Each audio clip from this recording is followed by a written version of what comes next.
Welcome to Dairy Pod, a podcast series from Dairy Australia. Featuring a range of experts, each episode offers insights into Australia's unique dairy farming conditions, as well as personal experiences and the latest in dairy innovation. Hi everyone and welcome to Dairy Pod podcast. My name is Beck Wyper and I'm Extension Team Lead at Murray Dairy with Dairy Australia, and I work in the feed-based and nutrition space. Today I'm joined by Jason Lynch from Pinion Advisory in Tasmania. So thanks for joining me today, Jason, and together we're going to discuss how do we make the most out of our spring growing season after we've had a dry spell. So thanks for joining us, Jason. Wonderful. Hello everybody. So the reason we've got you on, Jason, is we've had a poor start to our autumn in lots of regions. We've either not had rainfall, we've either had not good growing conditions through cold temperatures. So I was just wondering, what are you seeing out there and what are some of the biggest challenges that you're seeing on farm? Yeah, look, Beck, it's been really challenging conditions in Tasmania. If we go right back to spring, it was short-lived. There was a limited amount of fodder that was produced in the state. Subsequent to that, the dry conditions of summer flowed on into autumn, below average rainfall, particularly in areas of King Island and northwest Tasmania, but more or less right across the state. It's been dry. Then during June and July, it got particularly cold. We had, I think there was about 1 week where we had a lot of negative temperatures, even Circular Head, far northwest, which doesn't get frost. They had quite a few negative mornings. And then in the background for that whole entire time, the challenges of getting fodder, silage, hay, winter forage crops, yields being less than ideal, cold winter. We're now moving into that calving period. So, it's been challenging. There's no doubt about it. And it's, to be fair, we've had some difficult conditions lasting now for, probably 9 or 10 months. I guess talking to a lot of farmers from lots of regions through Australia, a lot of people are calling it a green drought. So we've been seeing some rain, there's grass there, but it's just not growing, which has then led to people chewing into their reserves a lot more than they would have originally anticipated. And, you've mentioned before that, a lot of your farmers have been experiencing this for the last 9 to 10 months. So we all know that on-farm feed storages are starting to drop down. So I guess we're leading into spring now. Like we've had the rain, as we know that the grass isn't going to respond and start growing tomorrow. So we're a long way from being out of the woods, unfortunately. So we know that we can grow the bulk of our feed leading into spring. So what are some key things that you're trying to have discussions with your farmers around to try and maximise that spring growth? Look, the starting point definitely is, and if you build that feed budget initially in the scenario of here's a good spring break, here's normal conditions, and then we probably have to have at least plan B, which might be 30% less of a spring growth. And then we might have a third scenario where we're looking at 50% less spring growth. So once we plan out that feed budget, that gives you the position of we know how much dry matter we need on a daily basis, on a monthly basis, how much pasture growth we should expect out of that, or what should that constitute. Then understanding how much supplement we might have to buy. What sort of supplement might have to be purchased? Is it a concentrate or is it fodder? And then also in the background is, if it's possible, what sort of homegrown surplus we might be able to make into fodder. So that's the beginning point. And without that, pretty thorough feed budget, we'll find producers will be in the situation of taking it as it comes. Regardless of season conditions, we need a good, robust plan. Second to that will be revisiting that plan on a relatively frequent basis. So I'd suggest at least monthly reviews of that feed budget, just looking at how that pasture's growing, and how much is being grown on farm. The sooner we do that, the sooner we can make some interventions if required. So talking about things like the use of nitrogen fertiliser, when we might need to put it on, how much we might need to put it on, and how early we can reach out to the market for the purchase of fodder. We found in Tasmania that we really struggled with access to fibre over the last sort of 6 months, and that's really, really challenging in an island. And certainly, that's one of the things we're really conscious of, because there's very, very little supply. I mean, it's not unusual for producers in Tasmania to go from year to year. There's not a lot of carryover, and we've got to make sure that we're, as best as we can, we might try and insulate ourselves from that. So that's the beginning point, Beck. Yeah, perfect. I'm so glad that you brought up doing feed budgets, because it's one of those things that we normally forget about doing, even just doing an on-farm stock take. Obviously, when things are good, we let that slip. The problem is we normally find ourselves falling into a trap of running out of feed, and then that's when we try and do a stock take, and sometimes that's a bit too late. So yeah, I think definitely getting ahead of the game if we can, and trying to do those feed budgets is definitely beneficial. So Jason, is that something you offer, doing feed budgets with farmers? Yeah, look, we do. We'll offer them. There's plenty of people that can assist. There's a great lot of tools and resources out there.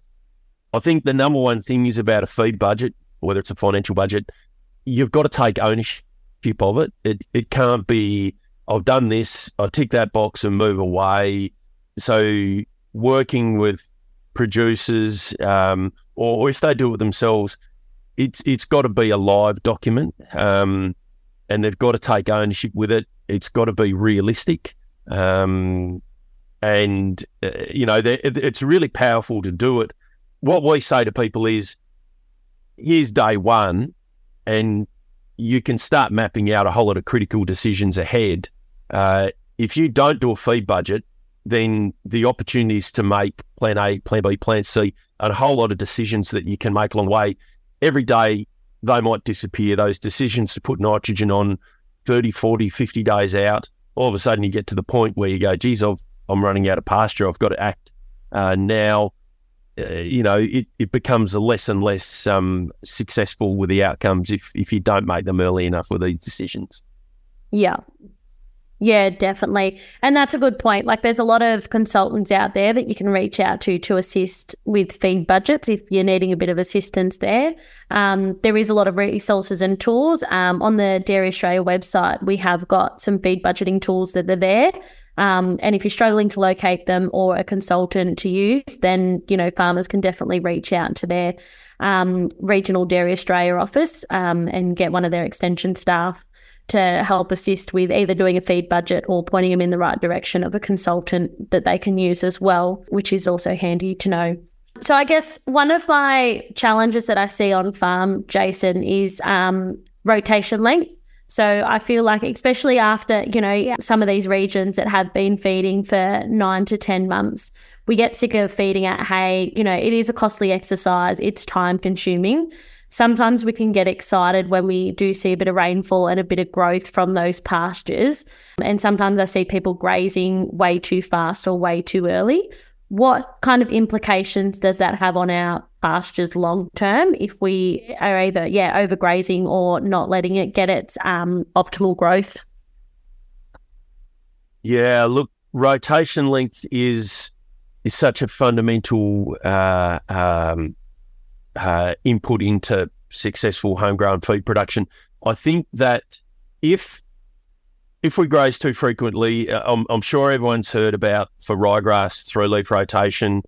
That applies for other species as well. Cocksfoot 4, tall fescue 3, and not that many dairy producers would be in phalaris, but there's the correct leaf stage for every individual species. If we find ourselves one off, I don't have a problem.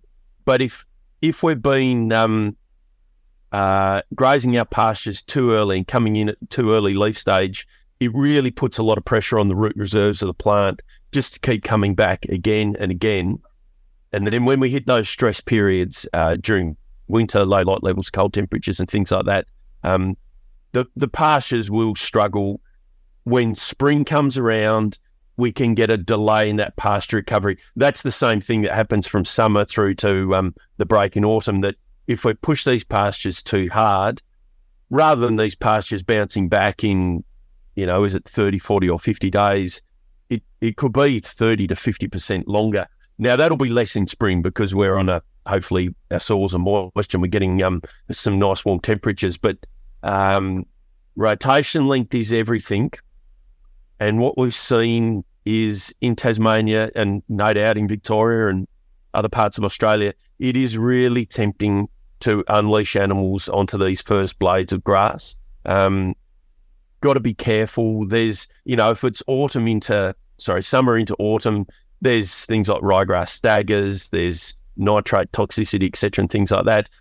From the transition from winter into spring, it is really going to be all about trying to maximise that amount of dry matter and grow vegetatively, knowing that depending where you are in Australia, does it start to happen in early September, mid-September, or say for Tasmania, it'll be sort of early October. When those pastures go reproductive, I have no problems. We do have to speed up that rotation length in. We want to keep our plants leafier for longer, but we've got to let these pastures come back. It's got implications with the responsiveness to nitrogen fertiliser, so please let your pastures recover. But once they hit the correct leaf stage, yes, go, chew them out. Yeah, definitely. And I think that's really important. We're trying to maximise as much homegrown feed through these periods as we can. And so we're trying to limit how much feed we've got to buy in. And, letting that ryegrass plant in particular get from that second to third leaf stage, we're going to get 40% more dry matter growth. So we're going to maximise our on-farm feed that we've got. But not only that, but just remembering also that once we go past that 3-leaf stage, then we're going to start impacting the intake, like the quality of the plant, therefore the intake to the cow. So obviously, energy is king when we're talking about dairy production. So obviously every mouthful needs to be of the highest quality to maximise that production that we're seeing from those cows. So yeah, I guess on that as well, like how important is fertiliser use going into our spring? Beck, it's really interesting. When you go through, I'll start at the beginning.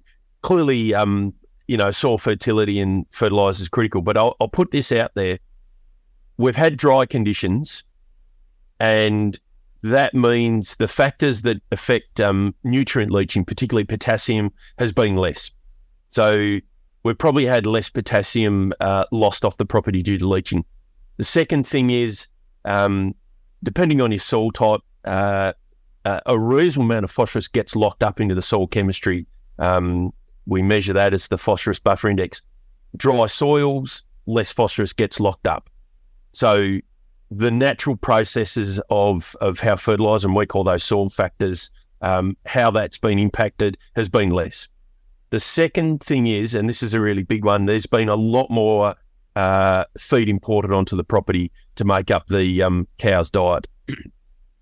So those nutrients that have been coming in, people feed them efficiently straight down the animal's throat.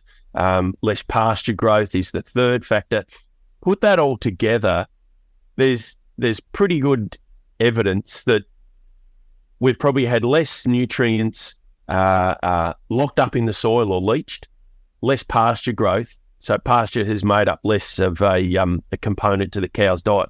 Put all that together, and I'm starting to see this now with some soil testing. Our nutrient levels in the soils haven't been depleted as they would in a normal year. So that's the first thing. And I'd urge you and producers to do a bit of soil testing to check where your levels are at. If they're sufficient, great. I don't think it's the right time to be particularly concerned with capital fertiliser applications. That's from a budgeting perspective. So put that to one side. Then if you look at what's happening in spring, it's the major growth period for pastures, depending where you are in the, parts of Australia, 40% to 60% of our growth happens in the next 2 to 3 months. So producers will need to make sure they've got enough fertiliser, but I urge you to do a soil test to make sure that we put on the appropriate amount of phosphorus and potassium. I dare say it could be a bit less than normal. So test out that, work out what we need. Then we've got the nitrogen side of things. The pastures, I should say, take that back. The soils will have some natural biological conditions that mineralise and release nitrogen naturally through organic matter decomposition and warm, moist soils. We'll get a bit of that, but I don't think many people are going to turn around and say, if I put a bit of nitrogen fertiliser on, I can't use it this year. I'm going to have way too much pasture than normal. Now, Beck, you've said you've had good conditions up in your neck of the woods, so that might not be valid for those areas. But for other producers, it may very well be the situation, or we could find ourselves using a bit more nitrogen fertiliser than normal. 2 reasons. One, we just have to make sure the pasture grows and grows well and we're not being limited. Second thing is, if we do have a surplus in there, replenishment of strategic feed reserves and things like that going forward will be very valuable. I do like spring from the point of view that nitrogen is very efficient, so the response, if for much of the rest of the year, provided moisture is not limiting, we get a 10-to-1 response. So for every kilo of nitrogen, 10 kilos of dry matter back. In spring, it will be better than that. You should be getting 15 to 20-to-1 because we've got warm conditions, good soil moisture, hopefully. That means we can reduce back those nitrogen application levels. So in a normal time of the year, depending on what we need, maybe if we put on, 35, 40 kilos of nitrogen per application, in spring we could probably wind that back because it's so much more responsive. That could come back to 25 to 30 and still get, a good response. In terms of timelines to put it on, how long we should put nitrogen on before it grows the pastures, the minimum should be 2 leaves for ryegrass. But Beck, as you've said, the majority of the dry matter is produced in that 3rd leaf stage. So please push it out to the 3rd leaf stage before we did graze it to get the best bang for your buck. If we get overcast conditions and it's cool, the leaf emergence rates will slow it down. Those nitrate levels can be a bit high. So sometimes in those conditions, you may have to give it a week or 10 days longer to be safe. If it's fodder, then essentially we're probably talking about maybe 40 days prior to the time when we cut silage down, but that'll vary depending where you are. And if it's hay, look, if we're boosting coverage for that, maybe it's 60 days out, but talk to your agronomist, talk to your advisor to make sure you've got that timed right for your neck of the woods.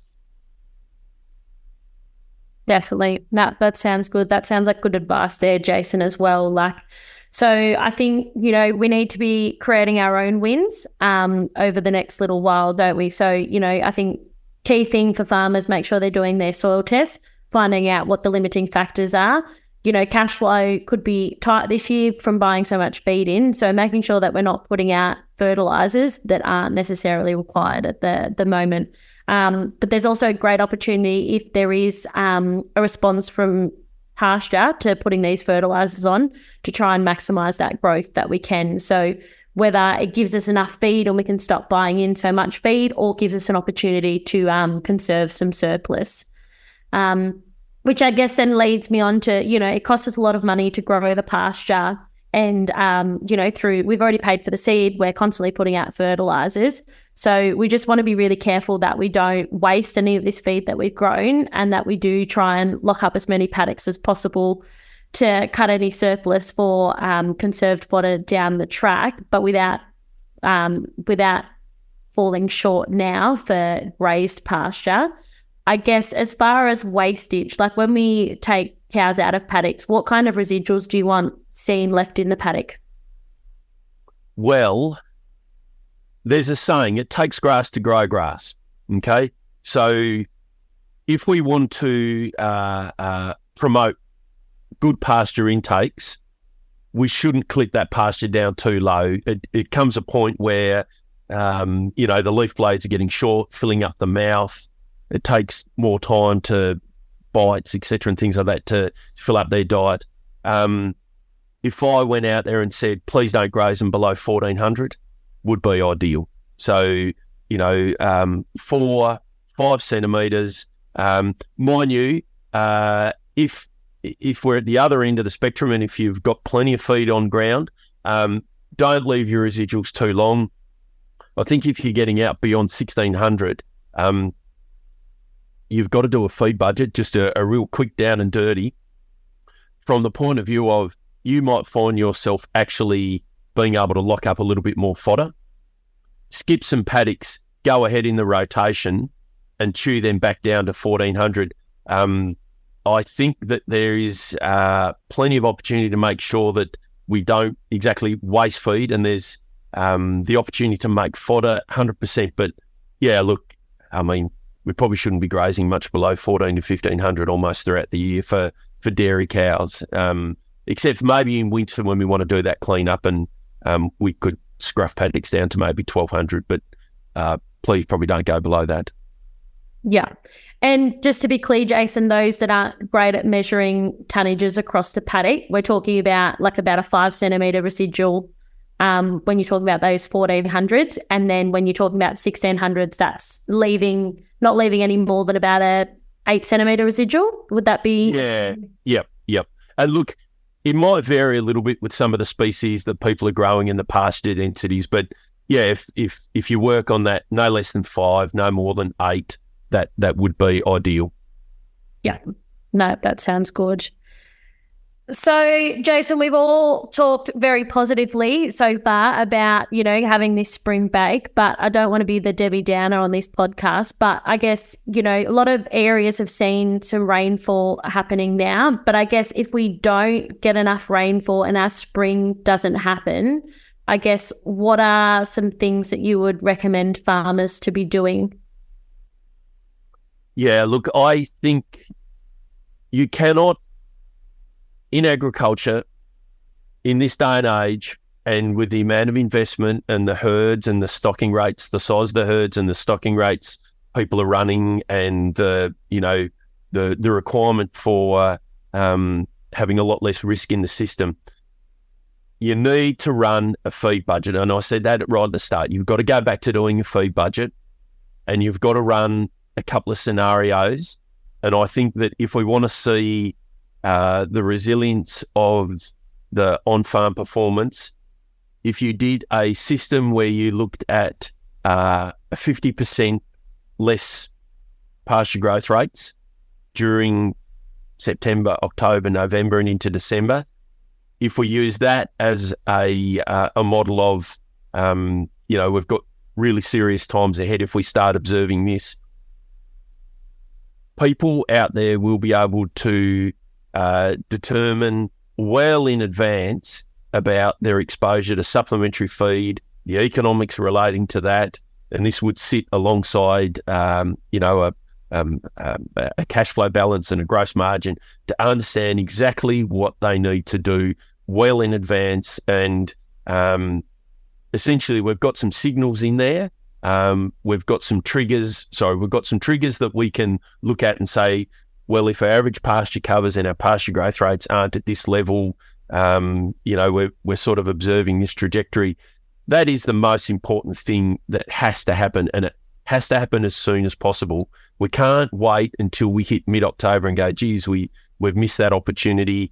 So I think that begins with, what I will say is, if things go pear-shaped and the season conditions, we've got to have conversations, and we've got to be talking to people the whole way through. Talk to your agronomist, talk to your advisor, talk to your milk supply officer. Have these conversations. They're not pleasant. They're not good to do, but we've got to do them, and we've got to do them well in advance so we're prepared. Talk to your banks, talk to whoever you need to do, and as many as people as you need to do to have these upfront conversations. And in doing so, I guarantee there will be some plans generated out of it.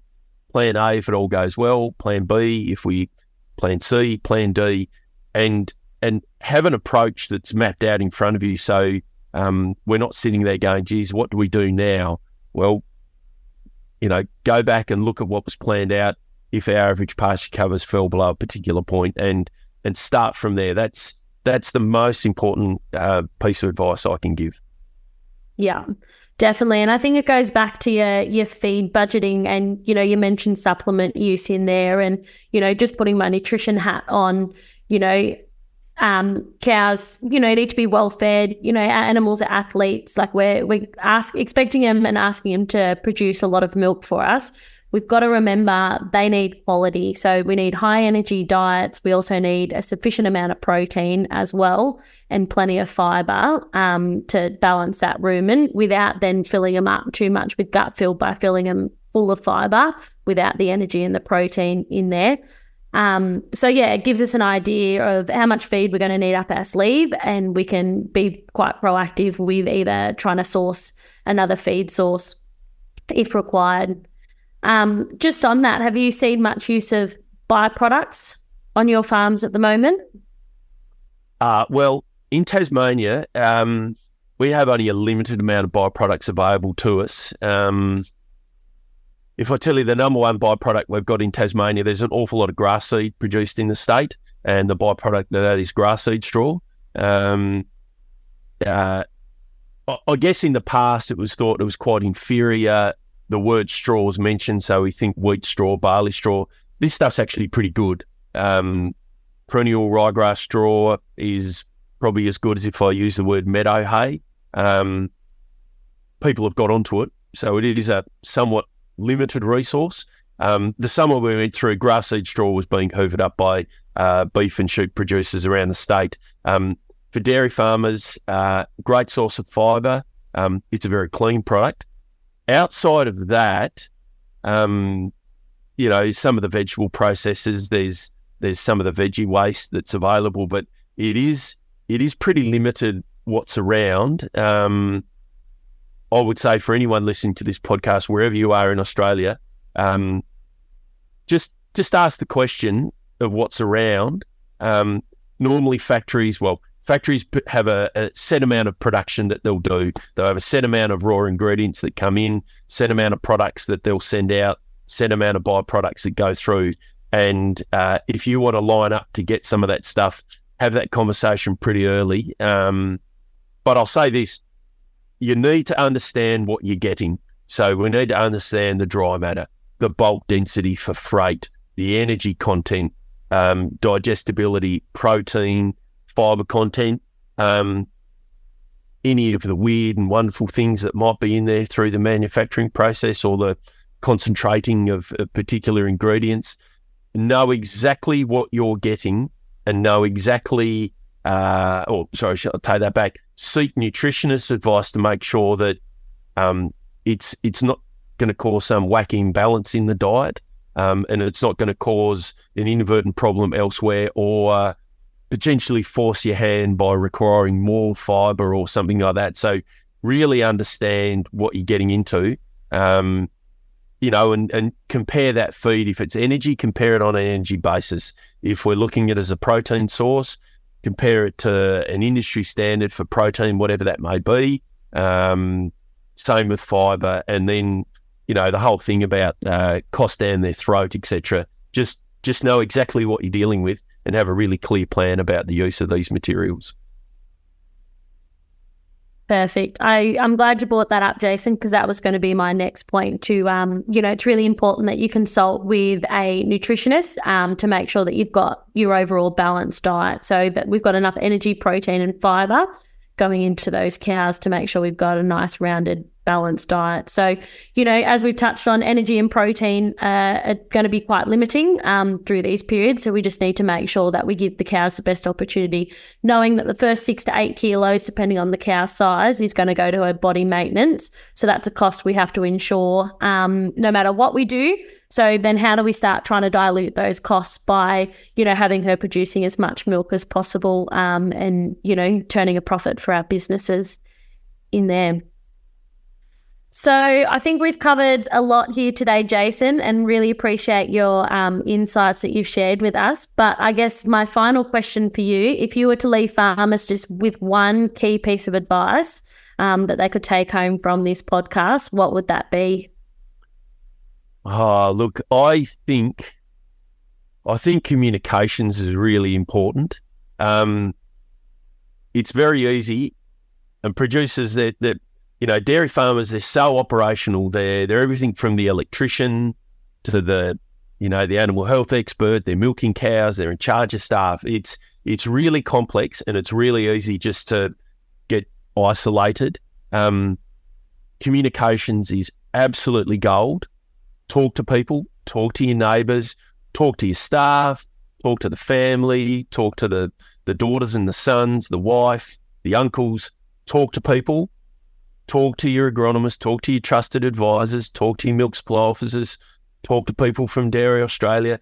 Just, and if you've got to get time away to go to a discussion group, go and do it. Talk to people.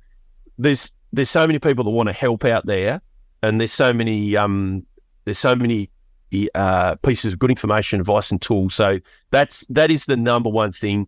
Now, whether we're heading into difficult conditions, coming out of difficult conditions, or everything's going well, communications is absolutely gold, and that's all I'll say. Talk to people that you trust, and it takes two ways though. So there's going to have to be a bit of sharing of information and dialogue back and forth.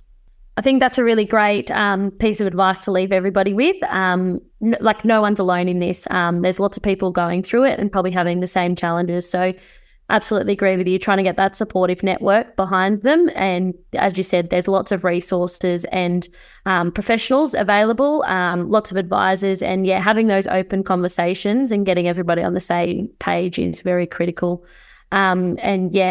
Obviously we've got our staff available at Dairy Australia in your regions that are always willing to have conversations or facilitate wherever they can help you on farm. So don't be afraid to reach out to them either.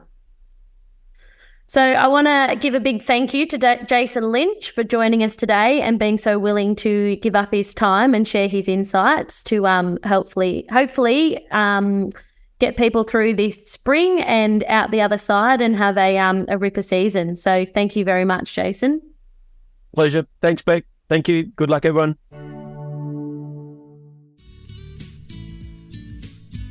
Thank you for joining today's Dairy Pod episode. We hope you found it enjoyable and insightful. For more information, check out the episode notes. You can stay up to date by following Dairy Pod on your favourite podcast platform. To get in touch, visit dairyaustralia.com.au.